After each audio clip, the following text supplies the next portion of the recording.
আসসালামু আলাইকুম। আমাদের জামালপুর সদর উপজেলার নরুন্দি ইউনিয়নের তাজপুর গ্রামের জহুরুল ইসলামের মেয়ে মোসাম্মদ পলি খাতুন গত 14/7/2025 তারিখে হারিয়ে যায়। পরে তার বাবা আমার কাছে এসে কান্নাকাটি করলে তার হারিয়ে যাওয়া মেয়ের ছবি দিয়ে আমি আমার ফেসবুক পেজ গইত মোশাররফে পোস্ট করি। সেই সূত্র ধরেই শেরপুর জেলার শ্রীবর্দীর কিছু ভাইবোন তাকে খুঁজে পায় এবং তারা আমার সাথে যোগাযোগ করে। তারপর আমি আর নান্দিনের এক ছোট ভাই সেখানে যাই।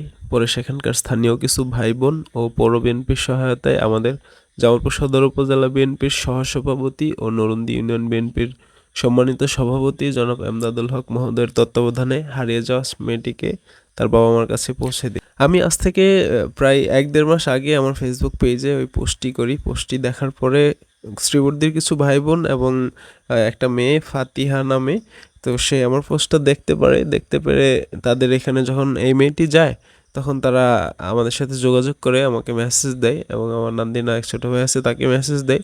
তো সেই মাধ্যমেই আসলে মূলত যোগাযোগ। তারপরে আমরা যখন আজকে ফোন পাই হচ্ছে 12টার দিকে। তারপরে আমরা সাথে সাথে তার পরিবারের সাথে যোগাযোগ করে আমরা রওনা হয়ে যাই শ্রীবর্দীর উদ্দেশ্যে।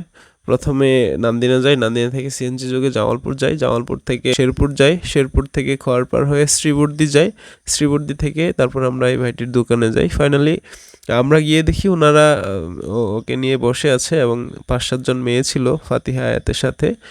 তো তাদের সাথে আমরা কথা বিনিময় করে আমরা পরিচয় দেই, ফোনে কথাবার্তা বলে তারপরে আমরা তাকে এভাবে নিয়ে চলে আসি। তো ঠিক আছে, আজকে যারা সহযোগিতা করলেন তাদের কাছে অবশ্যই তার ফ্যামিলি কৃতজ্ঞ থাকবে, আমরাও কৃতজ্ঞ থাকবো তারাগঞ্জবাসী, যেহেতু আমাদের এলাকার মেয়ে।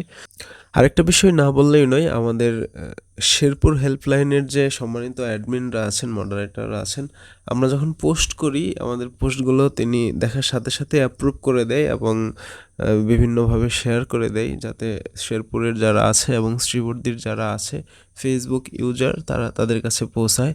তো তাদের সম্মিলিত প্রচেষ্টায়, তাদের আন্তরিকতায়, তাদের ভালোবাসায় আমরা খুব সহজেই তাকে কয়েকদিনের মধ্যেই খুঁজে পেয়েছি।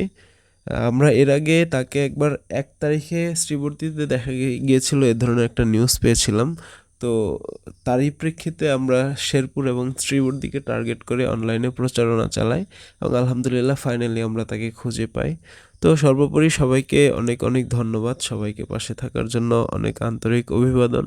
সবাই ভালো থাকবেন আর মেয়েটির জন্য দোয়া করবেন, মেয়েটির ফ্যামিলির জন্য দোয়া করবেন। মেয়েটি না খেয়ে না ঘুমিয়ে শারীরিকভাবে অসুস্থতায় পড়ে গিয়েছে এবং শরীরের মধ্যে বিভিন্ন ধরনের খোসপাঁচড়া, দাউদ, এ ধরনের অনেক রোগ হয়েছে।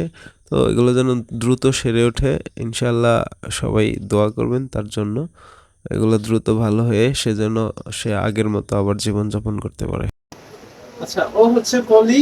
ও হারাই গেছিল শ্রীবর্দী থেকে, আমি ওকে আনলাম। এই হচ্ছে ওর গার্ডিয়ান আর ওর বাড়ির লোক। পলি এই লোকের চিনো তুমি? হ্যাঁ, দাদা লাগে।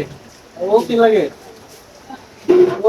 ও ভাই, তুমি আমাকে এটা তো তোমাদের বাড়ি থেকে চলে আসছো, সমস্যা নাই তো? না, কোনো সমস্যা নাই তো? রাস্তায় কোনো ঝামেলা নেই তো? ঠিক আছে তুমি